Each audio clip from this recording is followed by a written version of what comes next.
dalam penelitian ini bisa juga sesuatu yang kesenjangannya ke arah positif. Kalau itu sudah, maka tadi telusuran literatur itu adalah untuk mendudukan ya bahwa masalah kita ini punya novelty dibanding dengan riset-riset lain. Nah, jadi jangan terbelenggu karena sedang menyusun S1 seolah-olah tidak perlu kajian teoritik, karena kajian teori itu nanti bab 2 misalnya. Jangan begitu berpikir. Dituliskannya ya di bab 2, tetapi kita itu sejak mengkonsultasikan, mengembangkan pemikiran untuk melihat fokus masalahnya, sebetulnya kita sudah juga menggunakan kajian teoritik dan hasil-hasil penelitian sebelumnya. Oleh karena itu sebetulnya usulan riset disertasi sebaik-baiknya itu sudah merupakan tulisan bab 1, 2, 3. Jadi bukan hanya proposal kecil gitu ya, tapi sudah merupakan kelengkapan lah paling tidak di atas 60% itu adalah yang akan dituliskan kelak jadi dalam disertasi bab 1, bab 2, bab 3, sehingga sudah jelas masalahnya ini dilihat dari kerangka teori seperti ini, ada pemikiran seperti ini, muncul hipotesis seperti ini, atau keingintahuan yang lebih mendalam tentang ini. Nah, caranya, pendekatannya kuantitatif kualitatif kah? Metodenya apa di masing-masing? Bagaimana prosedur pengumpulan datanya? Bagaimana analisis datanya? Sampai bagaimana kemudian menyusun kesimpulan dan rekomendasi. Nah, jadi sebetulnya gambaran sampai bab 3 ini menunjukkan proposal ya, pengajuan riset calon disertasi kita. Makanya kalau secara praktis, kalau itu sudah ACC sebetulnya kan berarti kan tinggal ngumpulin data dari lapangan, menganalisis, sudah deh selesai gitu. Bisa tepat waktu gitu ya. Nah, karena itu saya dengan Pak Kamil berharap teman-teman tuh di akhir kuliah ini sudah mulailah kelihatan gitu ya. Si gambaran bab 1, bab 3 itu, walaupun bab 2-nya mungkin pokok-pokok teoritik dan hasil riset yang utama saja.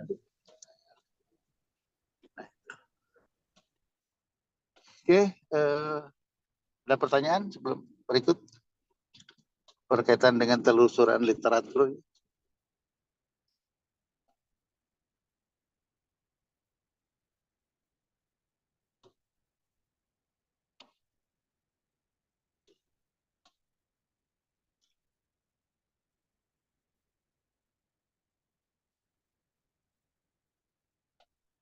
Nah, kalau ada, kalau tidak ada, coba sekarang kita masuk pada berpikir prosedur ya penelitian. Nah, yang pertama perlu kita tegaskan itu adalah desain penelitian kita. Nah, desain penelitian kita ini seperti apa? Pola pikir ya, pola pikir atau kerangka pikir.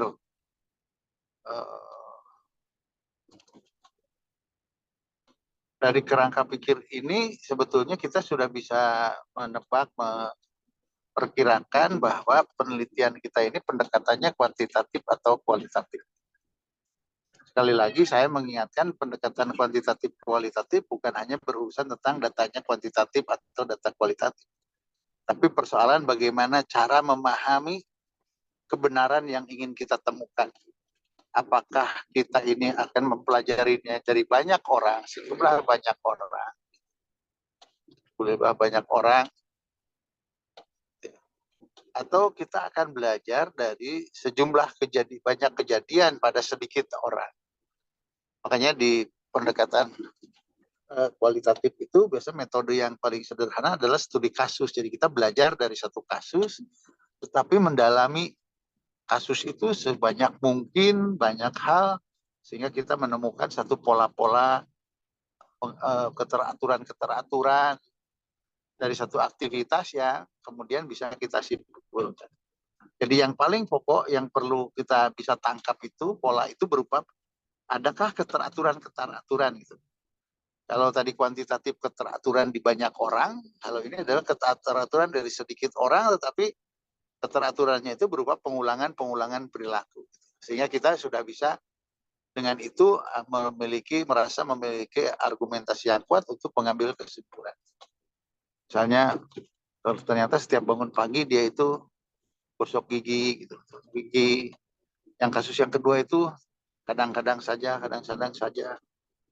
Yang kasus satu yang sering gosok gigi itu memang dari sejarah kehidupannya tidak pernah sakit gigi misalnya. Tapi yang ini yang jarang ternyata waktu ketemu kita aja sedang sakit gigi. Beberapa bulan kemudian, oh berarti ada kaitan nih antara aktivitas menggosok gigi dengan aktivitas munculnya penyakit gigi.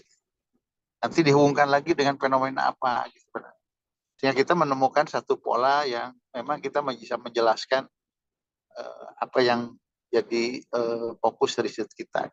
Sama dengan kuantitatif juga sebetulnya polanya. Cuma polanya sudah didesain, dirancangkan sebagai hipotesis. Misalnya polanya pengaruh X terhadap Z misalnya. Atau hubungan P dengan Q misalnya. Lalu dikonfirmasi, diuji gitu dengan data. Nah, data sendiri bisa jadi di pendekatan kuantitatif ini data yang kita punya bisa jadi data kualitatif.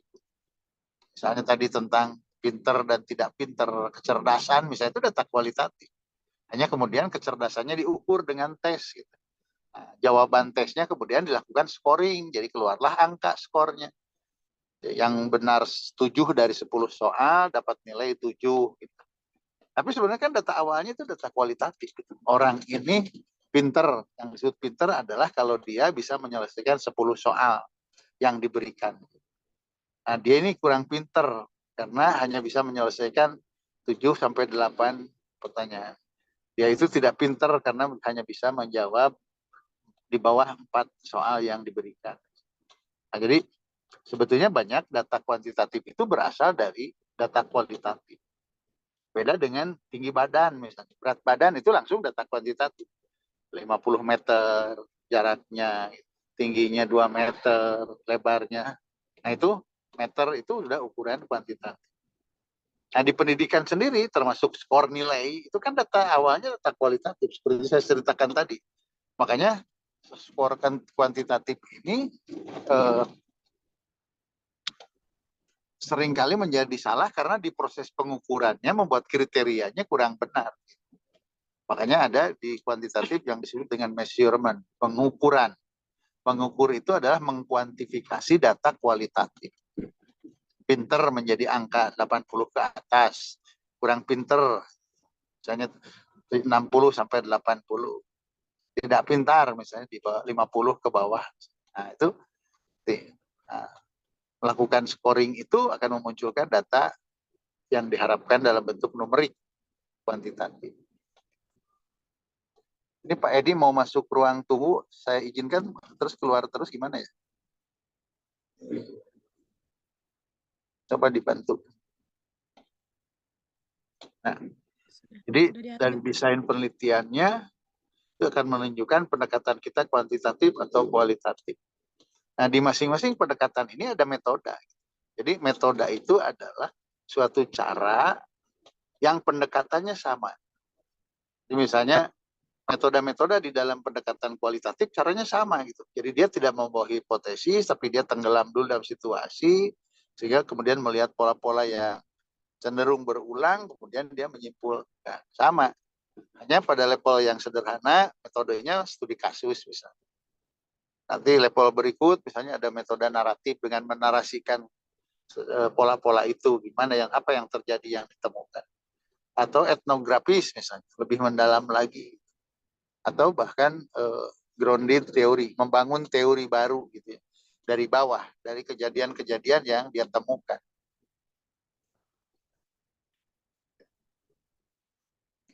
Di kuantitatif, misalnya berdasarkan kondisi datanya ada nggak sekarang? Ada. Maka kelompok metodenya pasti metode deskriptif. Gitu. Tapi enggak Pak, saya risetnya datanya masa lalu, berarti kan kelompoknya data metode historis. Gitu. Pak, saya datanya belum ada, baru mau diadakan, dicobakan, berarti eksperimen kan gitu. Eksperimen itu adalah metode penelitian yang dilakukan ketika datanya belum ada, maka dieksperimenkan, diuji cobakan, jadi ada kan. Misalnya bagaimana pengaruh gerak tubuh naik turun 3 kali terhadap suhu badan. Nah, naik turun 2 kalinya belum ada, gitu. Baru diadakan, dicoba kan.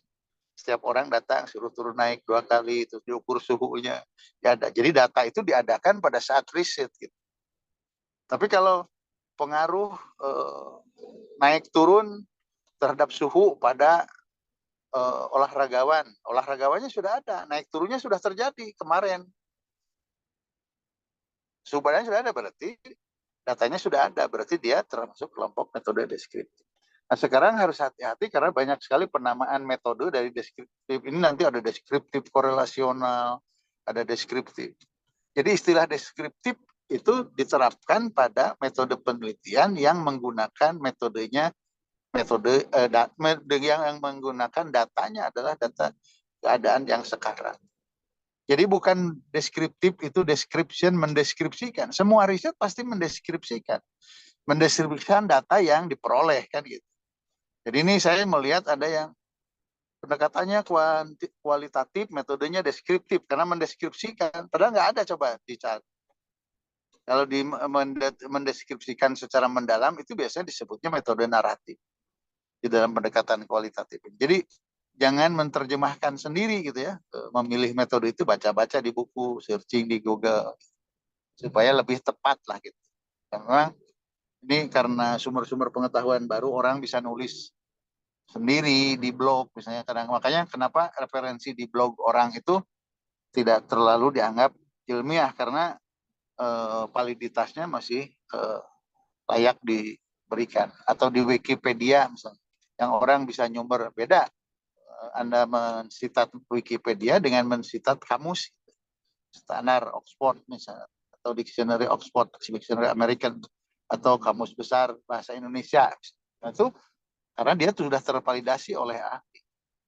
Nah, itu makanya karena ini zaman gampang gitu ya dengan searching dan lain-lain, hati-hati juga harus memilih jenis-jenis referensi. Jadi di dunia ilmiah itu kalau Anda banyak kutipan referensinya dari blog, dari web orang, itu tidak termasuk sesuatu yang bernilai karena pikirannya itu tidak teruji. Makanya kenapa harus ke jurnal, artikel jurnal ilmiah, laporan penelitian. Maksudnya itu gitu. Sekarang kan gampang kalau searching apa di Google tuh dapat. Tapi lihat nanti dia apa, blog, ini web gitu. Nah itu klasternya harus klaster terakhir ketika nggak ada sama sekali referensi artikel baru dipakai terakhir. Itu ya. Jadi itu juga tentang metode juga begitu. Ketika menyebut metode itu harus jelas juga referensinya karena sekarang makin banyak referensi. Termasuk pengembangan model. Pengembangan model itu aktivitas. Metode yang digunakan banyak, ada metode bore and goal, ada metode AIDE, ada metode desain desain riset modelnya.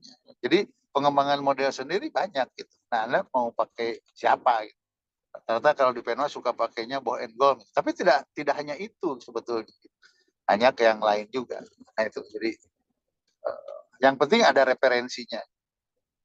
Nah, kalau metodenya sudah ditetapkan, kan kita juga sudah kelihatan dari fokus kita, data yang kita harapkan ini data seperti apa.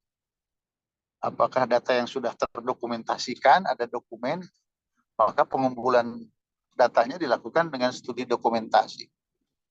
Sekarang dengan big data ini sebenarnya kalau kita pinter akses terhadap data, banyak sekali data yang sudah terdokumentasi.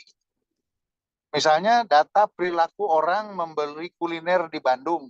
Itu di zaman sekarang sebenarnya kita sudah bisa akses ke data. Misalnya orang Jakarta yang datang di minggu ini itu rata-rata beli apa olehnya pulang gitu. Itu bisa dideteksi gitu. Ya dalam teori big data itu sekarang nggak, artinya nggak usah survei lagi nyegat orang dari Jakarta di Jalan Pasteur dibagi instrumen gitu kan. Nah, sekarang itu sudah banyak sekali data yang terekam secara digital yang itu memungkinkan ada dalam satu data. Itu teorinya big data, asumsi besarnya kan gitu. Jadi hal-hal perilaku yang sudah dimonitor dengan sistem digital, sebetulnya kita tidak usah lagi. Misalnya perilaku pemilih dalam pemilihan umum di Indonesia, nggak usah lagi kita nanya, Ibu, apa yang dilakukan ketika sedang. Itu Itu sudah ada jejak digitalnya gitu. Nah, hal-hal itu juga perkembangan zaman yang harus tahu. Kalau dulu studi dokumentasi itu dianggap pelengkap itu. Karena biasanya kita harus datang ke lokasi atau ke desa, ada nggak data monografi desanya sebagai pelengkap. Tapi sekarang bisa jadi gitu. Misalnya studi-studi, kalau artikel kan banyak yang literatur review ya. Itu kan studi, padahal literatur-literatur yang ada, berarti kan sumber datanya dokumen.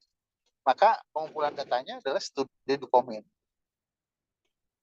Nah, di pendidikan masyarakat mungkin masih banyak yang harus pengumpulan data melalui angket, melalui wawancara, atau melalui observasi langsung. Apalagi kalau yang kualitatif ya bisa langsung terlibat gitu. Nah, ini juga menjadi pilihan sesuai dengan masalahnya, sesuai dengan desain penelitiannya, dan yang penting adalah Anda punya argumen mengapa kok itu. Nah, di kualitatif itu menunjukkan degree ya. Jadi kalau di kualitatif itu biasanya kalau studi kasus karena sederhana, nah ini biasanya untuk S1 itu atau naratif. Kalau S2 mungkin sudah etnografi, nah S3 mestinya grounded gitu. Jadi karena teman-teman mau bikin disertasi, kalau berniat ke penelitian kualitatif, jangan lihat yang contoh sudah ada, asal mendeskripsikan kualitatif gitu kan. Tapi pelajari grounded teori gitu ya, gimana caranya. Walaupun secara mekanisme semua kualitatif sama ya, tapi kedalaman, cara analisisnya. Gitu. Jadi sebaiknya menurut saya daripada menghindar memilih yang nggak jas, lebih baik pilih aja. Karena metode itu menunjukkan tingkat kerumitan, makanya lebih disarankan kalau di level S3, kenapa harus grounded gitu. Tidak boleh studi kasus karena tidak menunjukkan kompleksitas pemikiran. Kalau mau kuantitatif, lebih gampang lagi, lihat aja jumlah variabelnya gitu. Jadi kalau Anda masih hanya melihat hubungan tiga variabel gitu, apalagi tidak tiga variabelnya linear itu X1 ke Y, X2 ke Y, X3 ke Y, itu tidak menunjukkan bahwa kerangka berpikir Anda berkembang sebagai mahasiswa doktoral. Makanya ada yang bilang minimal 7 variabel dan hubungan variabelnya tidak linear gitu. Jadi selalu ada moderating variable atau intervening variable yang berpengaruh terhadap. Makanya kemarin di kakak kelas Anda yang ujian tertulis tuh ada yang nggak tahu variabel heksogen, endogen gitu. Karena selalu berpikirnya selalu independen, dependen gitu. X terhadap Y itu. X1 terhadap Y, X2 terhadap Y, X3 terhadap Y. Padahal bisa jadi ada X terhadap Y itu melalui P misalnya. Jadi X kepada P, P kepada Y. Gitu.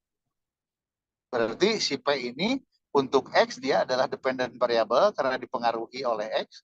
Tapi bagi Y dia adalah pemberi pengaruh atau independent variable. Nah, variabel-variabel yang punya dua fungsi ini bisa kalau fungsinya kebanyakan dimulai dari apa independen dulu itu ada heksogen, kalau endogen dimulai dari peran di tengah ya. Nah, kayak begini ini penting ya melihat karena sebetulnya kita ngobrol itu pasti selalu ingin satu mendeskripsikan apa apa sih mobil itu, mobil adalah apa sih Ciamis itu, Ciamis adalah kota, adalah kabupaten, apa sih penggaris itu mendeskripsikan. Jadi pengetahuan yang paling rendah itu adalah mendeskripsikan. Nah, tapi tugas ilmu pengetahuan selanjutnya adalah menjelaskan, to explain. Kalau tadi to describe, mendeskripsikan, ini to explain, menjelaskan. Kenapa ya kok Ciamis itu begitu? Kenapa ya kok hujan terjadinya kok sore hari? Kenapa ya? Kenapa ya? Nah, itu mencari penjelas. Artinya menjelaskan. Makanya di dalam beberapa buku sering ditulis rumusan masalah yang baik minimal memiliki dua variabel. Coba cari kalimat seperti itu ada di bagian perumusan masalah pasti ada. Nah itu maknanya apa? Karena masalah yang baik selalu menunjukkan ada variabel yang dijelaskan, dependen, ada variabel yang menjelaskan atau independen. Jadi sebagus-bagusnya ilmu minimal bisa menjelaskan. Coba kalau hanya mendeskripsikan, itu tadi tujuannya hanya ingin tahu. Saya ingin tahu tentang mobil. Maka pertanyaannya, apakah mobil itu? Mobil adalah. Tapi kalau saya ingin memperbaiki mobil, kenapa ya mobil saya mogok?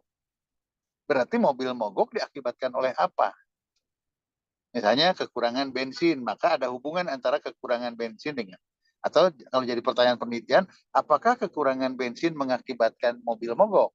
Nah, jadi pertanyaan yang baik, kenapa di dalam buku-buku disebut harus memiliki minimal 2 variabel? Karena tugas ilmu yang paling apa namanya punya makna itu bukan paling, yang mulai punya makna adalah menjelaskan, bukan mendeskripsikan.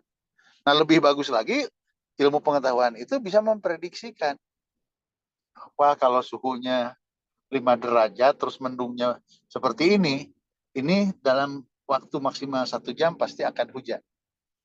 Nah, itu ramalan ilmiah gitu. Ramalan ilmiah itu sebetulnya adalah temuan paling canggihnya dari ilmu pengetahuan. Makanya kalau sekarang di era perubahan cepat sering orang mengatakan sulit menebak masa depan, tidak bisa memprediksikan, berarti ilmu sekarang cara menemukan pola-polanya lebih sulit. Nah, itu ya. Nah, jadi berilmu pengetahuan itu, kita itu sebenarnya ingin menemukan suatu pengetahuan untuk memecahkan masalah, di mana memecahkan masalah itu minimal ada 3 kategori. Ada masalah yang perlu jelaskan, terus saya nggak tahu mobil, apa sih mobil itu? Nah, dicari. Mobil adalah yang begini, begini, begini. Itu mendeskripsikan tugas ilmu pengetahuan. Nah, tujuan risetnya tadi ingin tahu gitu. Makanya riset awal biasanya yang ingin tahu itu. Tapi kalau ingin memecahkan masalah, kenapa ya mobil saya mogok? Apakah ada hubungannya dengan jenis bensin yang dipakai? Apakah ada hubungannya dengan tahun lahirnya mobil ini? Sudah terlalu tua. Apakah nah, pertanyaan-pertanyaan itu adalah mencoba mempertanyakan satu keadaan sehingga kita bisa menjelaskan kenapa sesuatu terjadi. Sehingga kita punya proposisi, punya teori bahwa oh ya, semakin tua usia mobil, kecenderungan sering mogok akan terjadi. Kayak gitu. Nah, itu temuan riset misalnya. Nah, yang ketiga bisa memprediksi. Nah, ya, jadi desain, pendekatan, metode, teknik pengumpulan data, nah, lalu analisis data. Analisis data tadi juga, ya, kalau kualitatif, analisisnya pasti dari mulai mengkategorikan, membersihkan dulu biasanya, dibersihkan ada data-data yang tidak jelas faktanya atau misalnya berulang, jadi bersihkan dulu. Kalau di bahasa formalnya disebut reduction ya, reduction. Sebetulnya bukan reduction, bukan mereduksi ya, tapi menghilangkan data-data yang tidak jelas gitu. Nanti kemudian melakukan kategorisasi pola-pola yang ditemukan sampai bisa menyimpulkan. Nah, kalau di kuantitatif memang lebih jelas lagi, lebih pada teknis karena datanya apa? Apakah data Anda itu data nominal atau apakah data Anda itu data interval atau data apa? Nah, itu sudah jelas di hukum statistiknya. Kalau Anda mempertanyakan hubungan antara data interval, maka teknik analisisnya ini. Kalau Anda hanya ingin mendeskripsikan, maka teknisnya ini. Dengan segala prosedur penggunaan statistiknya. Nah, dalam soal ini saya ingin memberi catatan, jangan takut oleh statistik, karena kalau saya berprinsip peneliti tidak harus juga ahli statistik. Tetapi peneliti itu ketika pendekatannya kuantitatif, ya menggunakan statistik, paham bahwa alurnya seperti ini, tapi bisa jadi pekerjaannya dikerjakan oleh ahli statistik. Kalau saya termasuk mentoleransi ya, karena yang penting si peneliti itu paham apa, karena di situ statistik sebagai alat uji saja, alat yang dipergunakan. Jadi sama dengan kita nggak punya mobil kan masih tetap bisa ke Jakarta. Jadi jangan belum apa-apa nggak mau ke Jakarta karena tidak punya mobil. Apa saya nggak bisa kuantitatif, nggak bisa statistik, jangan begitu berpikirnya gitu. Jadi ya berbicara benar aja, menemukan masalah, baru nanti di breakdown masalahnya, oh ini perlu dengan kuantitatif, oh ini perlu dengan kualitatif, itu pilihan. Jadi pilihan setelah kita sudah punya jelas problem yang jelas. Jangan niat karena itu. Karena tadi prinsipnya kalau kendaraan yang kita nggak bisa nyupir ya sewa aja, rental. Kita nggak punya mobil ya sewa. Yang penting kita paham bahwa kita itu akan melakukan perjalanan dari Bandung ke Jakarta lewat tol. Sehingga kalau di si rental ini misalnya masuk pada larang, keluar, ya kita tinggal tegur, tahu bahwa dia salah. Karena nanti kalau angka itu kalau dimasukkan ke mesin hitung, statistik, komputer, ya semua juga akan jadi angka, akan ada hasilnya. Tapi ketika alurnya salah, maka hasil akhirnya juga salah. Itu tentang analisis data. Nah, setelah dianalisis datanya lalu kemudian disajikan, dideskripsikan di bab 4, kemudian akan bagaimana menyajikannya, kemudian bagaimana pembahasan yang akan dilakukan. Di pembahasan itu yang paling sederhana adalah menghubungkan temuan hasil analisis dengan temuan lain atau hasil penelitian lain atau dengan teori yang kita jadikan rujukan di bab 2. Seperti apa? Ya gampangannya kan selaras, sama, atau bertentangan kan. Nah, ketika ada bertentangan, maka diskusi terjadi. Diskusinya seperti apa? Nah, ini termasuk bekal nanti untuk dituliskan di bab 5 selain kesimpulan yang kemudian ada rekomendasi. Nah, rekomendasi ini yang lebih banyak kan bagaimana memanfaatkan kesimpulan dan bagaimana juga memandang suatu perbedaan atau temuan-temuan yang berbeda antara temuan kita dengan temuan penelitian-penelitian lain. Lalu rekomendasi penelitiannya seperti apa. Nah, saya kira itu nalarnya ya, nalar yang kita kerjakan, yang kemudian kita tuangkan dalam disertasi. Silakan ada yang ditanyakan atau akan menambahkan, silakan. Izin bertanya, Pak. Silakan, Pak Edi. Baik, terima kasih atas penjelasan yang sudah diberikan. Ini terkait dengan metode penelitian, Pak. Apakah setiap bagian instrumen yang harus kita gunakan sebelum kita gunakan itu di dalam Renmas itu harus ada expertise judgment untuk menguji validity-nya, Pak. Terima kasih. Ya, baik. Sekarang nampaknya trennya begitu ya, karena saya sering dihubungi mahasiswa diminta validitas, walaupun yang saya lihat konstruksinya belum terlalu terarah. Apakah validitas konten misalnya gitu, bahasanya gitu misalnya, isinya. Jadi kalau misalnya kalau kita akan bertanya tentang bedak itu, apakah benar bedak yang ditanyanya gitu. Karena kadang-kadang gangguannya di substansi itu. Atau bisa jadi konstruksi berpikirnya gitu. Karena di kisi-kisinya memang kerangka teoritik yang dipergunakan tidak relevan, sehingga mengakibatkan definisi operasional yang kurang. Nah, kalau saya sebetulnya judgment expert harus lebih ke sana gitu. Jadi kepada construct dan content validity. Jangan langsung ke, saya terus terang secara pribadi sering nolak kalau dia satu suruh menggunakan. Jadi dia mau menguji validitas empirik gitu. Kita sebagai sumber gitu. Suruh ngisi gitu. Bisa diisi nggak Pak ini gitu. Jadi ya nggak mungkin lah para dosen mengisi karena dia tidak terkait langsung sebagai subjek. Misalnya Anda respondennya warga belajar pakai C, kan dosennya bukan warga belajar pakai C gitu. Jadi dia tidak masuk ke ranah sebagai subjek untuk validitas empirik gitu. Jadi hanya validity-nya kalau saya sih harus di konten dan konstruk. Benar nggak dia membangun definisi misalnya itu apa model pelatihan. Apa tuh definisi model pelatihan itu? Konstruksinya benar nggak?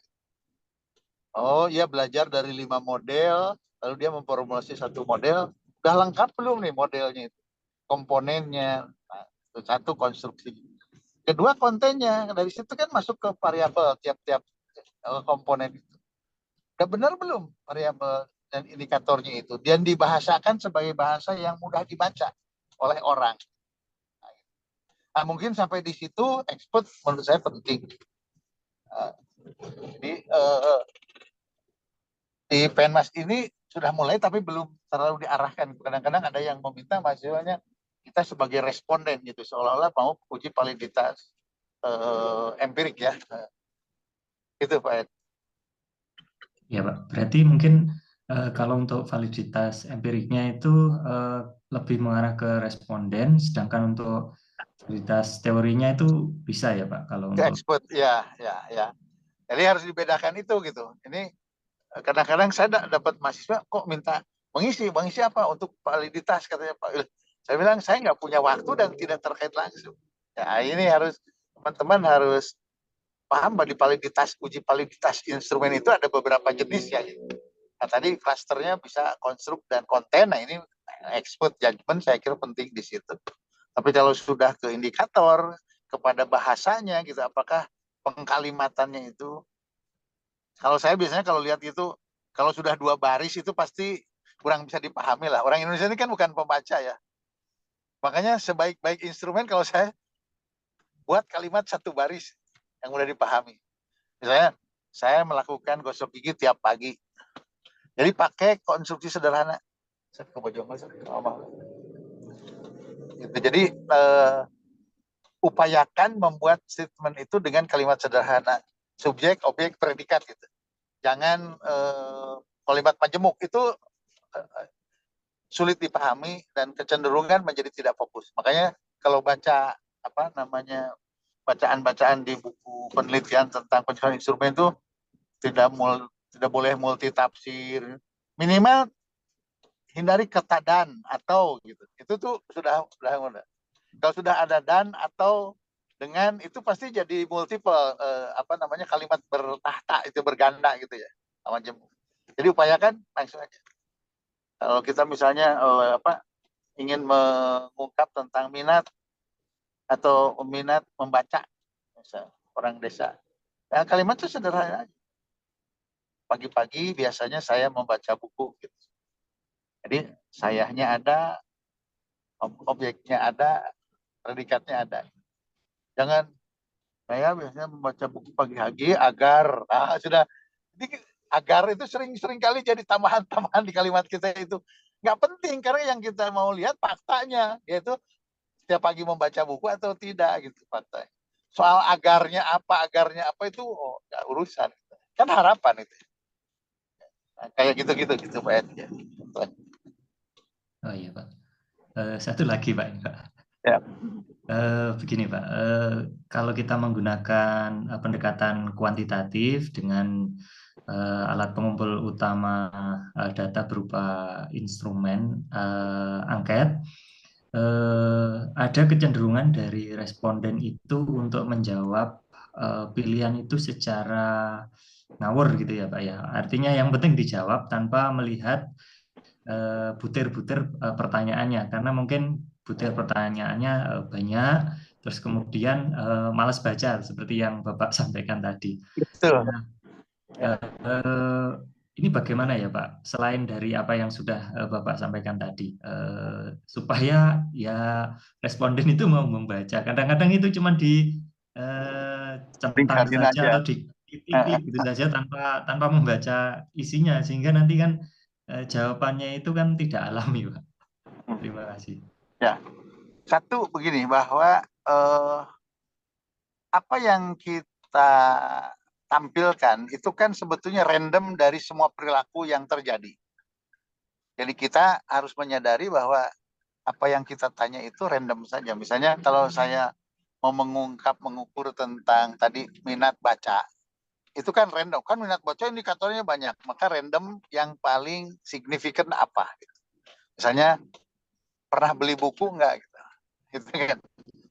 Pernah bikin buku sendiri atau enggak?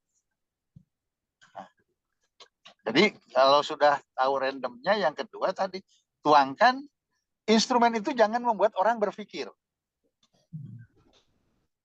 Karena juga jawabnya harus merupakan acak gitu, acak dari apa respon dia gitu. Oh ya enggak, saya enggak baca. Tapi kalau selama bulan ini apakah Anda membeli buku selalu? Dulu ya saya selalu enggak ya. Tapi supaya positif, jangan-jangan dianggap selalu gitu. Ini kan mikir gitu. Ya. Makanya kalau kita lihat di para ahli psikometri itu, tadi kalimatnya sederhana dan terus kita dikasih patokan waktu menjawab.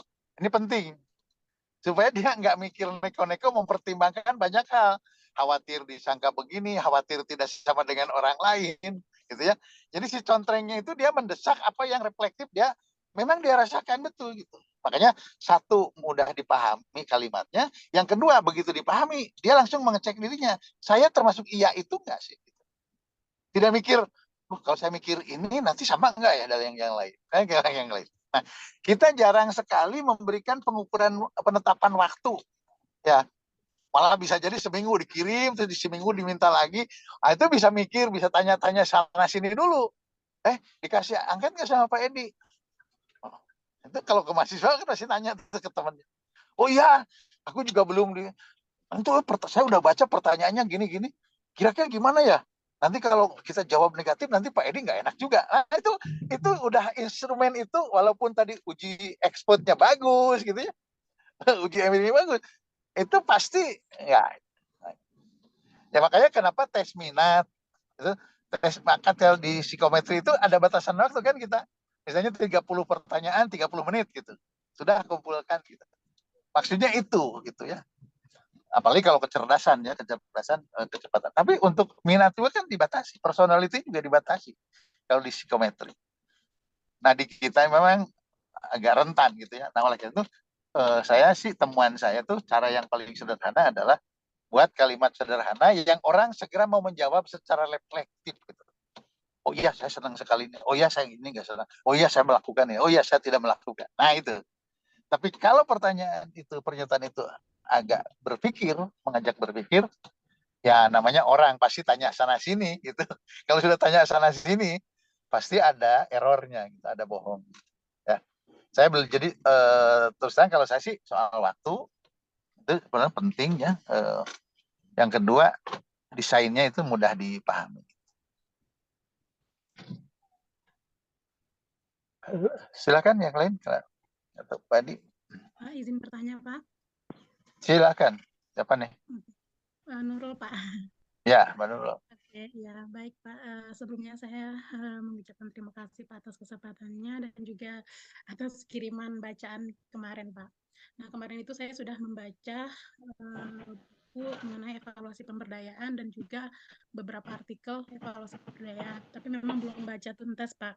Nah di sini saya tertarik Pak, karena memang dalam dunia evaluasi ini baru kali ini saya mendengar tentang evaluasi pemberdayaan.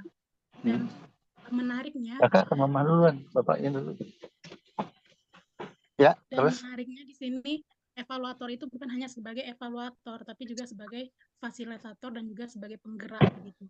Dan ini merupakan hal yang unik menurut saya gitu.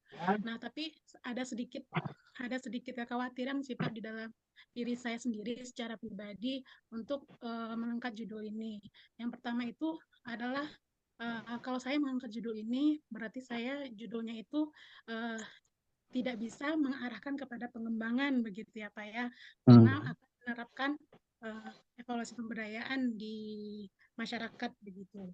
Jadi itu memang sedikit kegambangan nih Pak, walaupun dari Penmas sendiri tidak mewajibkan pengembangan. Dan yang kedua, penelitian yang saya ambil berarti jenis penelitiannya adalah penelitian evaluasi. Dan apakah di Penmas itu diizinkan untuk melakukan penelitian evaluasi begitu Pak. Begitupun dengan metode penelitiannya, saya lihat dari artikel tersebut kebanyakan metode penelitiannya itu lebih ke kualitatif gitu ya Pak ya. Namun kayaknya ada juga yang beberapa kuantitatif, tapi yang saya baca itu kebanyakan baru kualitatif begitu. Jadi kalau untuk level S3 itu seperti apa gitu Pak? Karena untuk permasalahannya sendiri saya sudah menemukan permasalahannya. Mungkin saya bisa share screen tentang permasalahannya ya Pak ya. Enggak, nanti aja ya. Saya jawab ya, itu aja. Kalau boleh. lebih detailnya nanti biar waktunya. Apa yang Anda katakan benar gitu. Berarti Anda harus mencari problemnya apa gitu. Jadi ya tidak boleh penelitian evaluasi gitu. Gitu ya, karena bukan tidak bermaksud mengevaluasi. Tapi kalau Anda merasa tidak bisa model, saya juga aneh. Kenapa? Kan minimal kalau yang saya baca itu ada 2 model ya. Yang sekarang dikembangkan itu ada model 3 langkah yang disebut model 10 butuh apa? Ada model 10 langkah gitu. Nah, Ya, benar. siapa tahu Anda bisa mengembangkan model 5 langkah gitu kan. Artinya risetnya riset tentang model lain dari model yang sudah ada gitu kan. Berarti menemukan model kan, bukan mengevaluasi pemberdayaannya. Kan dia juga si model 3 langkah itu kan juga hasil berpikir kritis terhadap model 10 langkah. Bisa nggak lebih sederhana, tapi yang esensinya tetap empowering. Maka dia uji cobakan, dan maka dia menemukan satu model kan gitu. Itu bukan mengevaluasi, itu kan mengembangkan dengan eksperimen. Ya, Ya. ya benar Pak. Kenapa tidak bisa model? Justru kan dari berbagai referensi kita tahu bahwa baru ada 2 model, berarti kan masih kesempatan mengembangkan model lebih banyak.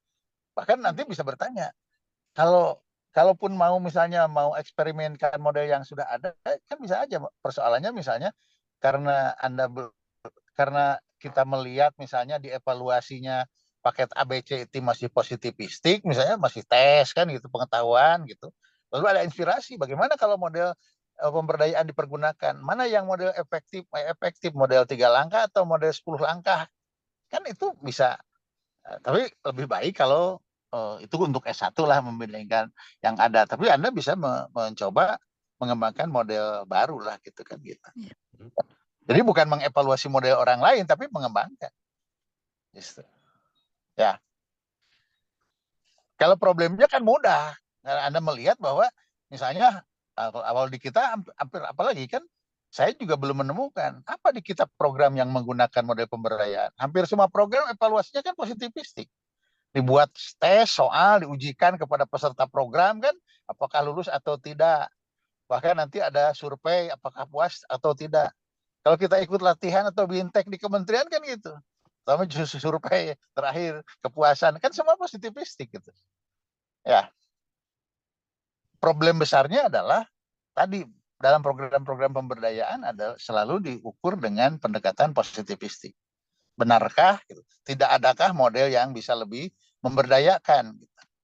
Kan pertanyaannya besarnya dari situ. Lalu Anda mengkonstruksi model pemberdayaan dengan belajar dari 2 model yang sudah ada di dunia. Berarti kan, tapi ada kalau dengan ini sebetulnya ada yang tidak terangkat apa? Pola pikirnya gitu ya, Mbak Nurul. Oke, baik Prof. Sudah Ya. ketemu permasalahannya berarti Prof. Iya, evaluasi ya. Oke, siap. Penelitian tentang evaluasi gitu, tentang model evaluasi, bukan penelitian evaluasi. Jadi bedanya gitu. Harus bisa kalau penelitian evaluasi suatu program gitu kan gitu. Iya. Tapi kalau penelitian tentang evaluasi tadi, ada masalah apa di evaluasi yang sedang berjalan ini? Di program apa misalnya? Maka Anda mengembangkan satu model. Nah, kebetulan Anda akan mengembangkan model dengan berbasis pada teori pemberdayaan. Sehingga hipotesis modelnya adalah hipotesis model evaluasi pemberdayaan. Kan gitu. Pak Edi mungkin dari teori positivistik lebih yakin, maka dia modelnya mengembangkan model evaluasi dengan menggunakan misalnya instrumen kuesioner gitu. Jadi jangan berdebat karena beda teori kan gitu, melihat satu fenomena. Gitu. Makanya kerangka berpikir ini bab 2 ini penting gitu, karena saya selalu ilustrasinya gini. Kalau ada perempuan tidak pakai jilbab, masalah atau bukan gitu. Ya masalah bagi yang muslim karena pakai surat An-Nisa teorinya. Tapi bagi yang pakai Injil tidak ada masalah kan itu.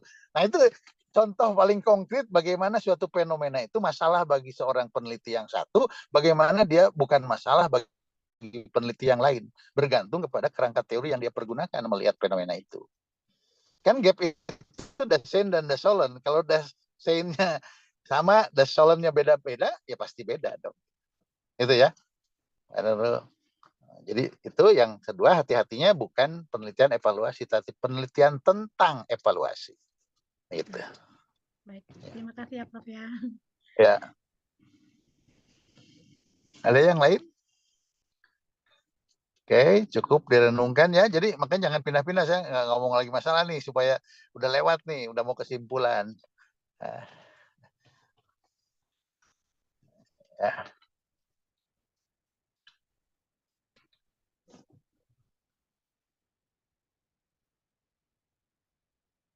Oke, ada yang lain? Bu Lulu di mana nih? Saya lagi di Tasik nih. Bu Lulu di Bandung ya. Iya, Prof mau ke Bandung sebentar lagi. Lagi, Barusan iya. saya ketemu Pak Aep. Oh, Pak Haji Saeb, Prof. Ya, Oh, kan ada kegiatan dengan komite sekolah dan pengawas sekolah SMA. Beliau iya, ternyata ketua komite SMA 1 ya, Tasik. iya, iya, Pak Haji Saeb, Ketua Komite. Prof, boleh saya bertanya sedikit, Boleh. Prof, Apa? terkait dengan apa yang Prof kan sudah meng-ACC terkait dengan pengembangan model pelatihan andragogi. Nah, yang saya tanyakan ini apakah yang nanti yang saya diteliti itu terkait dengan kepembelajaran permasalahan, apakah ini termasuk permasalahan bukan, Prof? Misalkan tutor PAUD itu belum mampu secara optimal membuat RPPM, RPPH, terus belum bisa mengembangkan AP secara kreatif, terus belum melakukan perubahan pola pembelajaran yang masih bersifat klasikal. Apakah itu termasuk permasalahan atau identifikasi masalah, Prof? Atau kita permasalahannya lebih kepada pelatihannya? Saya masih bingung begitu. Ya, itu masalah yang perlu diriset bagi PG PAUD. Ya kan? Iya, Karena bagaimana melayani anaknya gitu. Nah, kalau kita kan dari perspektif pendidikan masyarakat itu melihat lingkungan di mana satuan PAUD itu berada gitu. Siapa iya, jejaring masyarakatnya? Misalnya iya, antara Prof. lain tadi tentang orang tua misalnya kan, Iya, tentang orang tuanya, bisa tentang penyelenggaranya misalnya, bisa tentang ketetanggaannya gitu. Bukan salah, tetapi supaya kita lebih expert di Penmasnya iya, ketimbang sebagai uh, pelayan anak usia dininya. iya, Kan kita Mbak. bukan kepada pelayanan anak usia dininya. Oh, Jadi iya, nanti bergeser problemnya. Misalnya orang iya, tuanya seperti apa sih gitu. Kalau iya, diajak iya, berperan serta mau apa enggak misalnya gitu. Kalau misalnya dia suruh berbagi bagaimana. Jadi yang diidentifikasi persoalan-persoalan di luar teaching learning proses antara guru dengan anak. iya. Oh, jadi Ya. bukan ke pembelajaran ya, Prof ya, seperti misalkan tutor PAUD-nya belum Bukan kepada merupakan peran guru. pembelajaran anaknya gitu. Oh, iya, iya, iya, iya. Iya, Prof. Tapi kalau soal gurunya, kalau saya setuju, walaupun banyak beberapa dosen masih, kenapa sih katanya harus guru, kan yang lain juga masih. Karena kan misalnya kalau melihat guru dari perspektif andragogi, kan orang tuanya, tapi tidak dalam konteks mengajar. Iya, Misalnya dipersoalkan tentang kok kelakuannya beda ya. Apa dia itu punya minat nggak atau cuma cari income saja jadi guru PAUD itu gitu. Itu kan iya, problem orang dewasanya kan gitu. iya, Nah, iya, misalnya. Ya, jadi mengidentifikasinya jangan pada anaknya dan layanan guru terhadap anak, saya kira itu aja bergeser. Ya, iya, iya, Prof. Terima kasih, Prof. ya sama-sama. Izin Mbak Eli, saya juga ingin bertanya. Yo, mana beda? Ya, itu kan kemarin kan saya menelitinya ini yang kan konstruksi model magang ya. Yang diteliti ini apakah mereka yang sedang menjalani proses magang, apakah boleh juga yang sudah selesai gitu, Pak Eli? Ya, tergantung masalahnya. Kalau ingin melihat sesuatu yang terjadi, ya harus yang sedang ya. Kalau yang sudah terjadi bisa kepada alumninya gitu. Jadi nanti tergantung pertanyaannya Bu Ida ini, dia akan lebih bisa terjawab dari mana gitu. Kalau Ya. kalau saya kan artinya lebih kepada model magang yang seperti apa sih yang nantinya membuat anak-anak homeschooling ini tuh memiliki kompetensi selain dia belajar keseharian gitu. Nah, coba bayangkan Anda mempersoalkan model yang nantinya akan gitu. Kan gitu ya? Ya. Nah, kira-kira butuh datanya dari yang sudah atau dari yang belum? Yang sedang dan yang sudah. Kalau kebayang saya, Pak. Ya bisa, kalau dua-duanya jelas bisa. Tapi kalau Ya. harus memilih, mana yang lebih bisa memberikan informasi yang diharapkan untuk Anda bisa Yang sudah. mengembangkan model? Ya, yang sudah. Karena dia sudah tahu mana efektif tidaknya yang kemarin dilewati kan. Kalau yang sekarang kan dia belum bisa kita tanya, kamu lebih nyaman ya setelah magang bisa bekerja gini? Kan dia belum. Ya, oke, Ya. baik. Gitu. Baik. Ya karena Baik, tadi kebayang. model yang akan Anda cari adalah model yang bisa mengantarkan anak homeschooling begini kan gitu. Ya. Nah berarti kan sudah merasakan itu kan? Harus Ya, sudah. ya. Ya, itu. Oke, baik. Kebayang Pak Elik. Terima kasih. Tapi kalau ini contoh kepada teman-teman yang lain juga ya. Tapi kalau Bu Ida niatnya misalnya mencari model yang menyenangkan dalam mengikuti magang, nah itu lebih tepat yang sedang magang karena ukurannya kan menyenangkan tidak magang. Kalau nanya yang sudah kan bisa jadi lupa lagi kan gitu. Iya, benar. Nah, makanya tergantung kepada pertanyaan penelitiannya gitu. Sebetulnya Anda itu mencari model yang mana? Model yang menyenangkan. Kalau model menyenangkan ya yang sedang berjalan, dia lebih tahu mana menyenangkan dan tidak, sedang merasakan. Tapi kalau model yang efektif mengantarkan, ya efektif sih, Pak, lebih ke sana. Berarti yang sudah berarti itu benar ya, berarti. yang lulusan gitu. Yang sudah. Ya. Okay. Ya maksudnya teman-teman yang lain juga mikirnya gitu ya. Kalau ada dilema seperti Bu Ida itu, cara menetapkannya apa? Lihat lagi. Sebetulnya kita fokus ke apa gitu si pertanyaan penelitian gitu. Oke, baik. Kebayang Pak Elik. Terima kasih, Pak. Ya. Mudah-mudahan bisa ya, Pak. Ya, mudah-mudahan. Amin. Terima kasih. Oke, kayaknya sudah pada segar tuh Bu Chandra juga udah tinggal tulis. Oh, gitu ya. Amin, mudah-mudahan Prof. Ya. Karena malas menulisnya aja tinggal. Karena sekarang kan udah nggak ada lagi pertanyaan boleh nggak. Jangan tanya saya boleh atau tidak Pak Kamil bikin fatwa, jangan. Ukurannya itu ada pada pikiran Anda. Ya contoh Bu Ida barusan. Saya hanya menunjukkan kalau mau lihat yang efektif, ya tanya yang sudah jalani. Kalau lihat yang menyenangkan modelnya, lihat yang sedang jalan itu. Jadi boleh enggaknya itu sebetulnya tergantung kepada Ibu Bapak fokusnya apa. Nah, saya hanya mencoba menjadi teman diskusi aja untuk kadang-kadang mungkin dipikirin sendiri gitu, riweuh gitu ya.